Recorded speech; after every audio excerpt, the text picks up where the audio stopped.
We are here, ladies and gentlemen, for another Tuesday night. You know what that means. What's going on, everybody? This is Dr. Chris Featherstone for yet another episode of UnSKripted.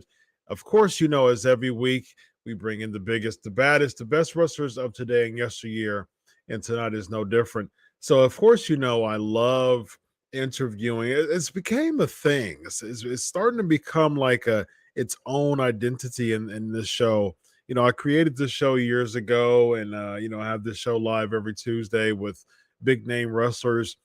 You know, I've said before, I love interviewing wrestlers that, you know, isn't a part of a lot of interviews. You know, a lot of people are like, man, I wonder where this guy is. I wonder what he's doing nowadays. You know, this guy was a legend in the business and still is a legend in the business. And I wonder what he's doing now. I love those type of interviews. Those interviews, I've been doing this for a long time now. And I said before, those are the interviews that really gets me stirring up and really help me have some cool conversations and learn and get some good stories. And I'm really interested in talking to this guy. I was chatting back and forth with the Barbarian a few weeks ago, actually. Yes, the Barbarian, and a very nice guy, by the way.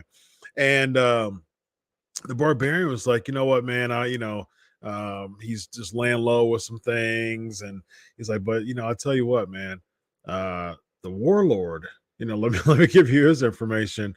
And I said, oh, absolutely. I would love to interview the Warlord. And so, yeah, he hooked me up with the Warlord. And here we go. So we're about to have a great time and great chat as we do every single week. So without further ado, ladies and gentlemen, former NWA World Six-Man Tag Team Champion. How about that? And held a host of other tag team championships throughout his legendary career, his legendary tag team career.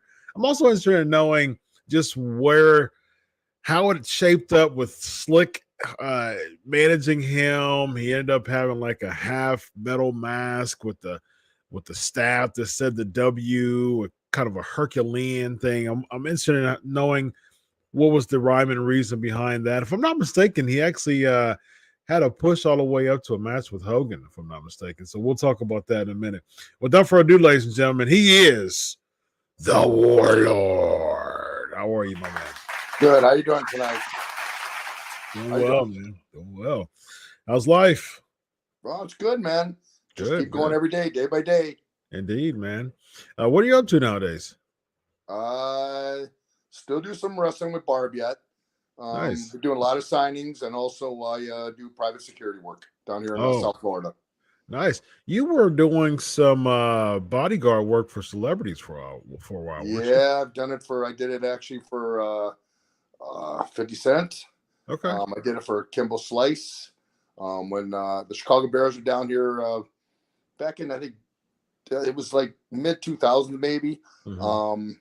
You had Thomas Jones, the Chicago Bears running back. I had to be with him the whole week down to South Beach and that stuff. So yeah, I've done a bunch. Wow. How'd you get hooked up to that? They just got to hear my name through the grapevine. Yeah. And get a hold of me. Yeah, I mean, you know, your interview probably didn't go very long after seeing you. So I imagine that oh yeah, you're hired. We'll take you for sure. So good stuff on. All right, man, my man. You got anything to promote before we jump into these questions? No, not really too much in that stuff. You know, I stay pretty low in life. I like keeping my life very separate from everything. You know, so it's peaceful that way. Yeah. How can they know as far as any signings you got coming up? Let me see. I got one in Indianapolis coming up. Okay. That's on, I believe, April 6th and 7th over there. And then we got Barbamere going to England over to Birmingham. That's the very end of April and the 1st of May. Nice. And then we're coming back the weekend after that on May 5th or the 6th. That's going to be in New Jersey. Nice. So are y'all billing yourselves as the Powers of Pain again, or the Super Assassins? No, Powers of Pain. Definitely Powers of Pain. It didn't matter if we were Super Assassins. Everybody knew we were anyway. We'd go Yeah, to everybody knew who out, you were. Warlord Barbarian anyway. Yeah. Yeah, everybody knew that the Super Assassins were the Powers of Pain. So Yeah. even though y'all are in mask, it didn't matter at all. So No. who came up with the idea of putting y'all in mask, and why? I really don't have a clue, and boy, I'd love to have a long talk with them. Yeah. Well, what year was that? 95? 95, I believe. 95. Yeah. So I'm trying to figure out who was in charge. Bischoff was in charge. I think Bischoff was in charge at that time. But they had that booking committee too with Kevin and everybody. So who knows? It could come from anybody. Yeah, that's true. Indeed. All right, you ready to jump into these questions? Okay. All right. Rorito's asking, what 4 wrestlers would you have wanted to face that you never got the chance to? It's 2-parter. We'll start there. Is it former or back then? That you never got the chance to wrestle. So let's just let's say back then. Back then? Yeah. Singles, one of them probably would have been Ric Flair. Okay. He would have been, I've been in the ring with him. Mm-hmm. On Rumbles, that type of things, but never singles. That would have been like, because Rick was incredible. Mm-hmm. I think another one back then, of course, would have been Ultimate Warrior. Oh yeah, that would have been. Yeah. That would have been. I would have enjoyed that. Yeah. Another one, man, it's hard to remember. Oh boy, that's tough because I worked with so many people. Mm-hmm. Did you ever work with Jake singles? Yeah, I worked with Jake. I worked with him over in England, in Europe. When the first tour we went to Europe, I worked with Jake over there some. What about Taker singles? Never got to work with Taker. Now that would have been fun. Yeah, definitely. He was a gimmick and a half. Yeah, for sure. Definitely. Yeah, I think they missed the boat so much on when you were with Slick. I think there was something there, and I think that they could have really pushed you as a top heel. I mean, I know that you had a little bit with Hogan, but I mean, a few with you and Taker, a few with you and Warrior. Like they really, I think they really missed the boat. Why were you such? Why was the gimmick so short as far as with you being with Slick and you leaving in was it like 91 or something around there? 91, 92? It was like mid 92. Yeah. Mid 92. Really no clue on it and that stuff. I mean, their decision, they just make up their minds when they want to. I mean, everything comes down from Vince. Yeah. So it had to come down through Vince and that. I mean, I would love to. I worked with Hogan a couple times on single matches. Man, we packed the places. Yeah. And nothing on TV for it. Really hardly any interviews for it. Just it was a good ticket because of my size and that stuff. And the way Hogan was, it was really nice. It came together really well. It is what it is. It's a lot of unanswered questions, and I try not looking back because I was blessed. I was good enough to be in the WWF and the NWA at the times back then, and to wrestle with the best there ever was. Yeah. On the subject of Hogan, he was the one who who eliminated you at the Rumble in 2 seconds. Now, why though? Someone like the Warlord getting eliminated, no rhyme or reason. It really didn't build to anything. Were you told in the back like, "Hey, we're going to put you in and out. Hogan's going to take you out in 2 seconds"? What was the concept? What was the reason behind that? Such a short elimination for someone like the Warlord. Well, that's just another thing. I mean, just kind of, I think they just tried to set it up where I was the last one in the ring. So everybody expected me to stand for a while. And I get up in the ring, I turn around and pose to the people. And as I turn around, come to the guiding ropes, I stick my neck up. There's Hogan coming across and giving me that big clothesline backwards, which that was something else I did because I'd never done an over the back clothesline before. So Fuji practiced me all day. I split my pants that day, everything else, trying to learn how to do that, right, But there's like another one. There's really no rhyme or reason for it. It just it happened.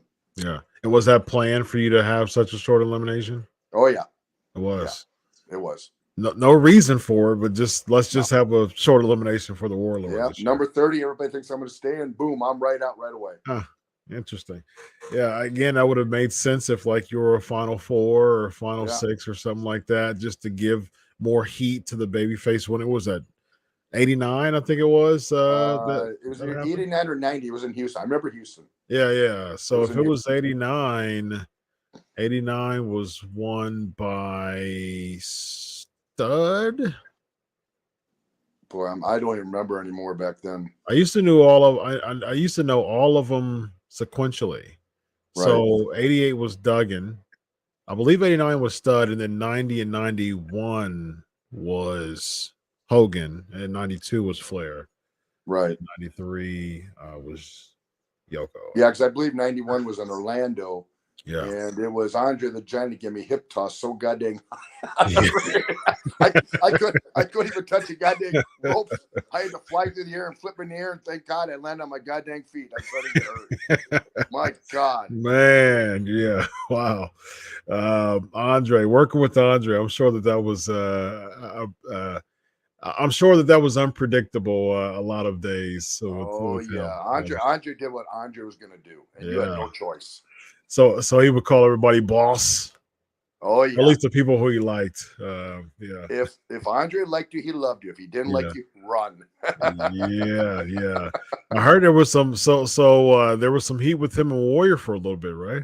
Yeah, well, I know that when Warrior had to work with him, and I knew Jim. I talked to Jim some. Jim, Jim and me got along good. Mm-hmm. Jim says, "Man, I got to do something because I'm gonna be working with Andre coming up." He says, "I think I'm gonna go ahead. I'm gonna get there early. I'm gonna buy a case of wine.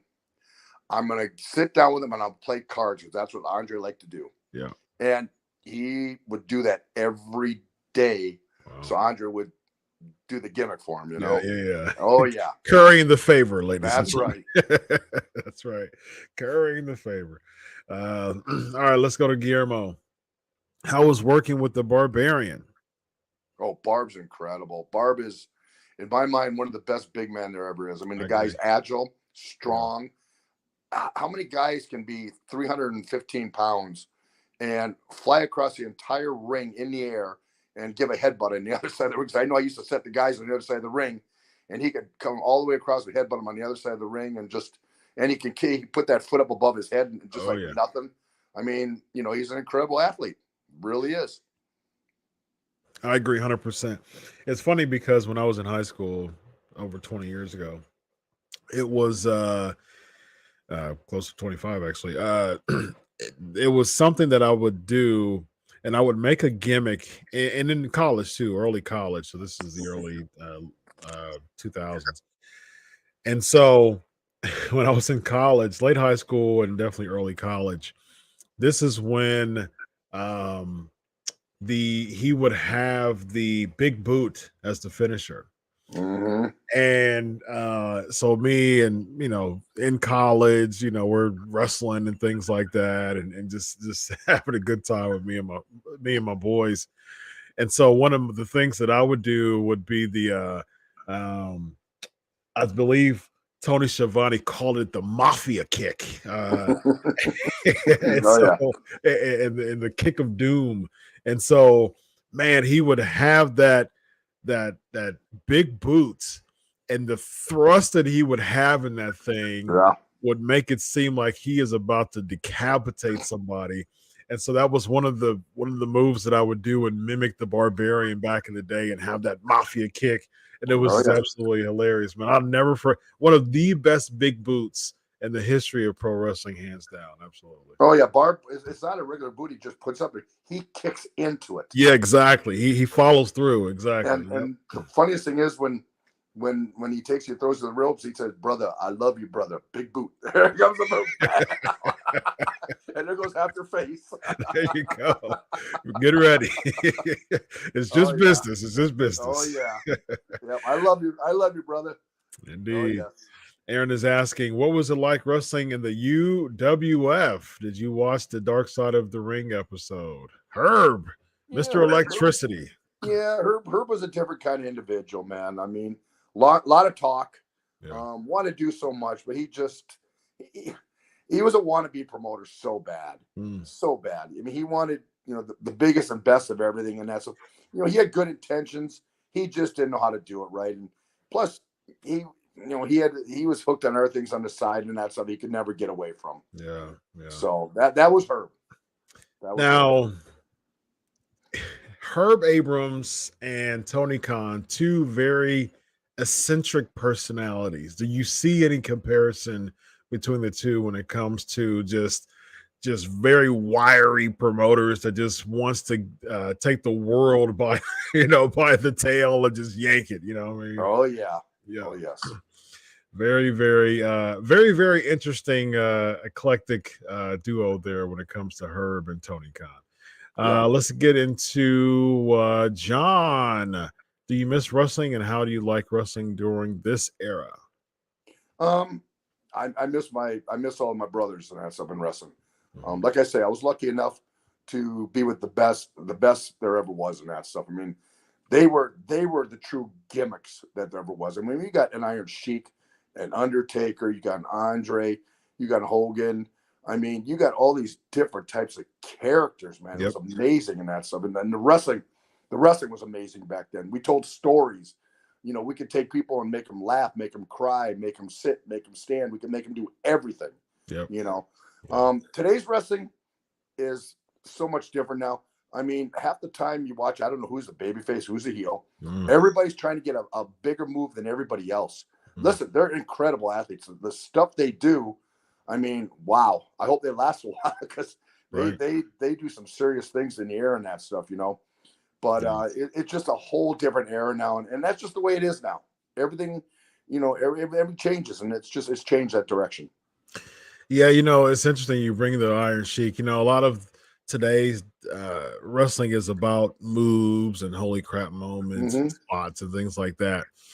But a lot of these people are getting paid less than the Iron Sheik, and his gimmick was to either be by himself with the clubs, just doing the exercises, or being next to Nikolai Volkov saying, Iraq, number one, Iran, number one, Russia, number one, USA, and that's what's his moneymaker. He didn't have to do many spots. He didn't have to do a lot of, big moments.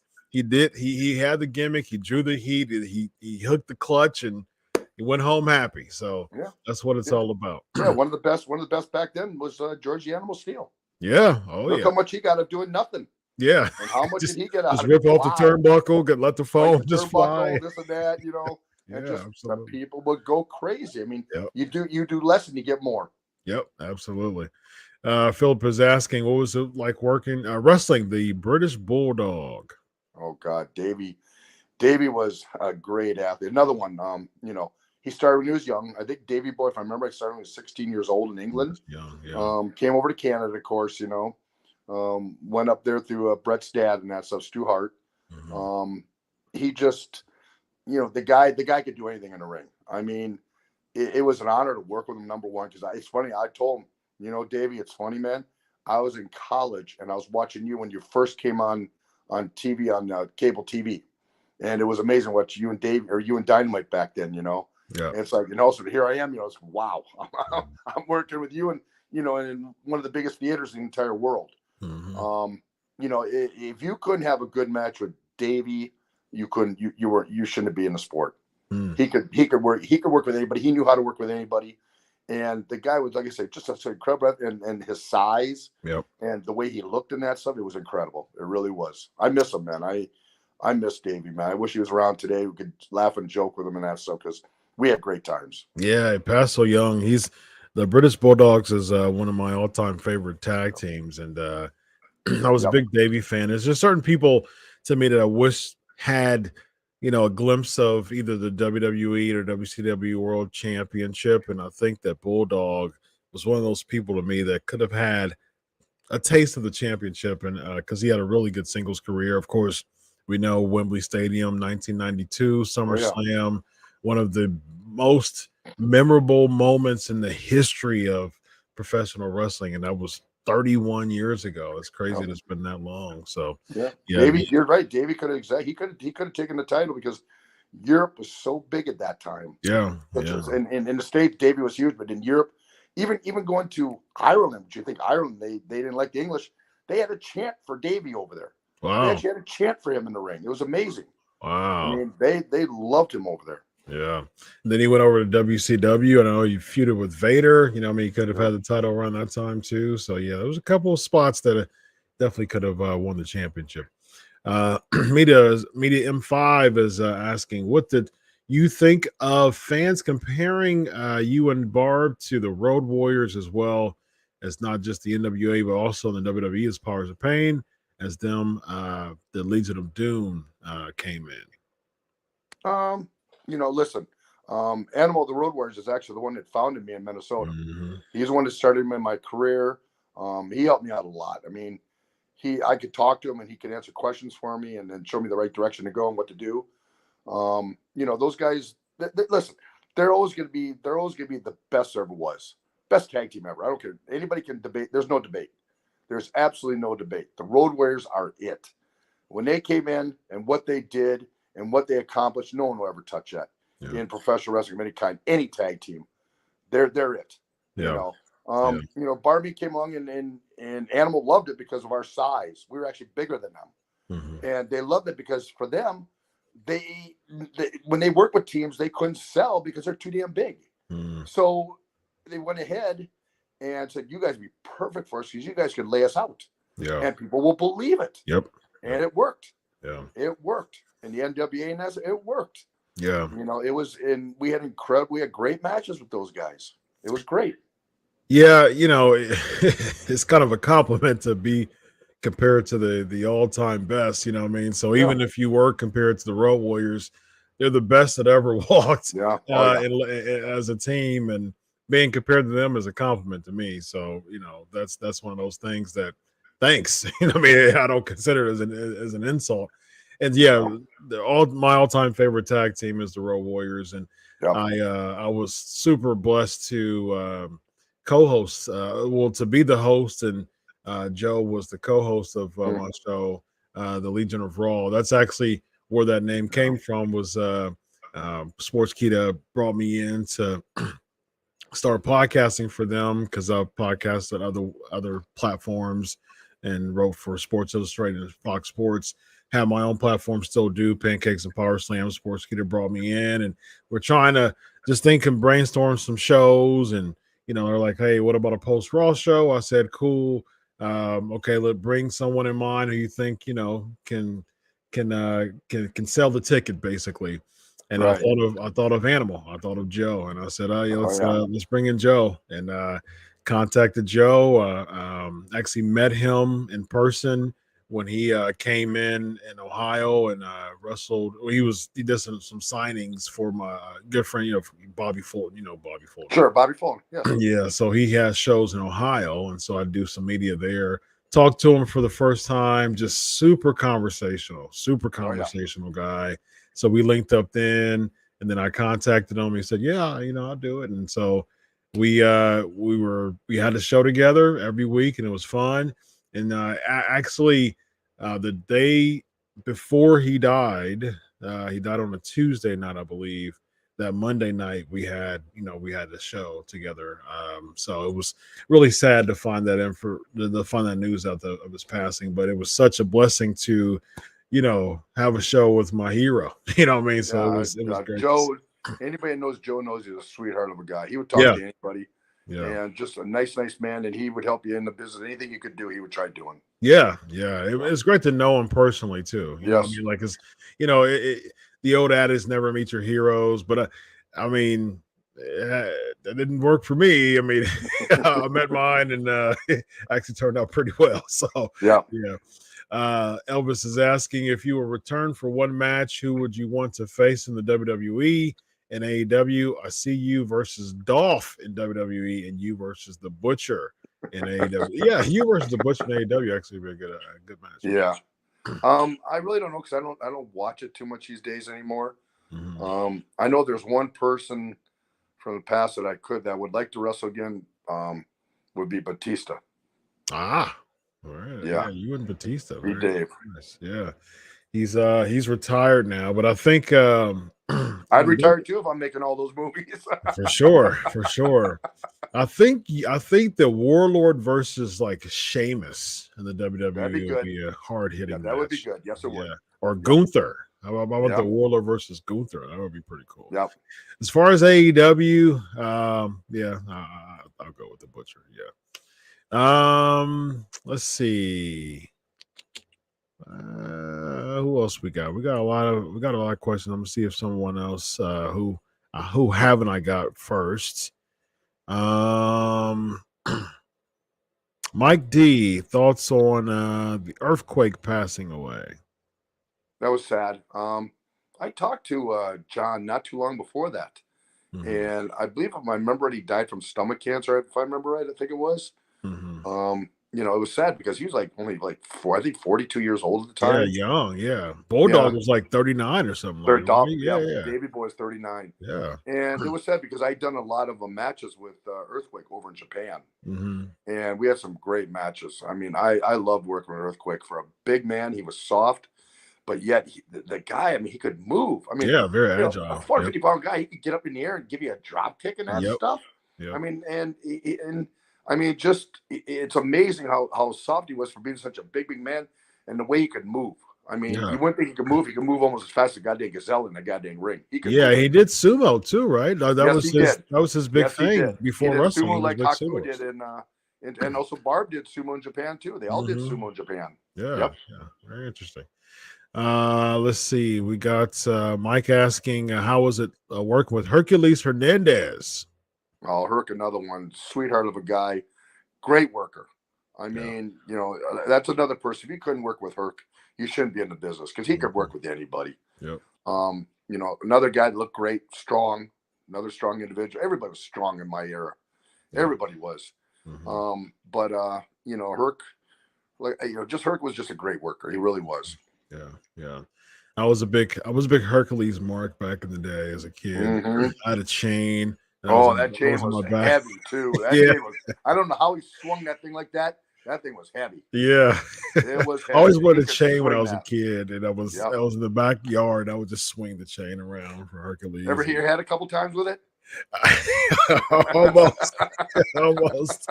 And I would do the music. Yeah, I was a big Hercules chain guy for sure. All right, we got time for a couple more. Let's see, real fast. Let's see who haven't I got so far. How did Animal hurt us? Oops, lost 1 second. Okay.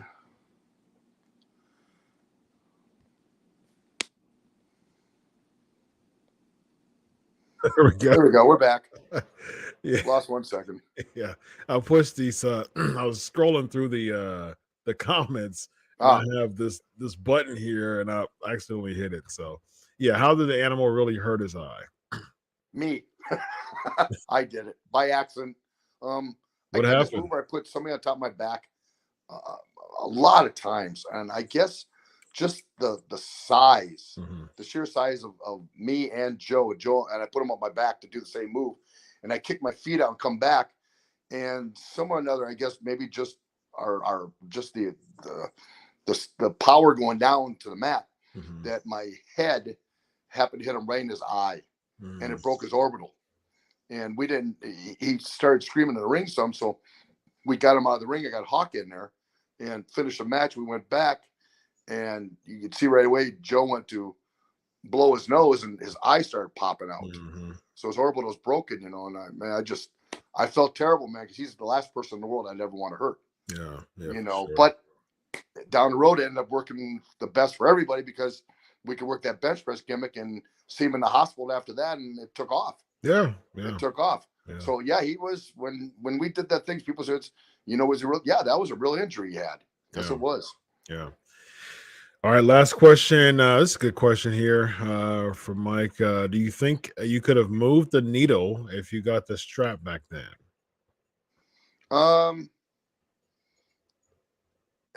I don't know because I wasn't a great talker back then yet. You had a stick man, though. You had Slick. Yeah, I know, but they like to hear you too. You know what I'm saying? When you're a champion, you got to talk. You got to talk. It's got to come from you. It doesn't come from a manager. A manager can come in and say little bits and pieces. Yeah. But it's got to come from you. Like Hogan had Jimmy Hart, but yet it was Hogan that said the stuff. Yeah. It's really truly got to come from you as a champion. Sometimes the heels can get away with it though if you have, if you have that manager, like a Captain Lou or Brock has Paul and that stuff. Paul Heyman, exactly. Yes, and he's a great talker, and that stuff. So you can, you can. As a heel, yep. Yeah, I think it would have been tough. I mean, it would have been interesting, but it would have been very, very tough. Yeah, it would have been interesting. I think it would have been interesting. I think that it would have worked with Slick and with who else? Did you have Fuji? Interviewed you. He with the double turn, right, at the Survivor Series 88. Yeah, 88. Yeah. So. Yeah, Fuji and who else? Man, it was Fuji. I had was Harvey it Harvey? Whippleman. I had Harvey Whippleman. Yeah, Harvey Whippleman managed it too, right? Yeah. Yeah, Slick would have been very good because Slick could talk about anything. Yeah. He could talk. He did. Yeah, he definitely could talk. He was a good. I mean, like literally, he's a preacher nowadays. Yes, he is. He can talk. For sure. Cool, man. Well, it's been a pleasure. That just steamrolled past, man. Time flies when you're having fun, man. I hope you had a good time. Oh, yes. Love it, man. Thank you.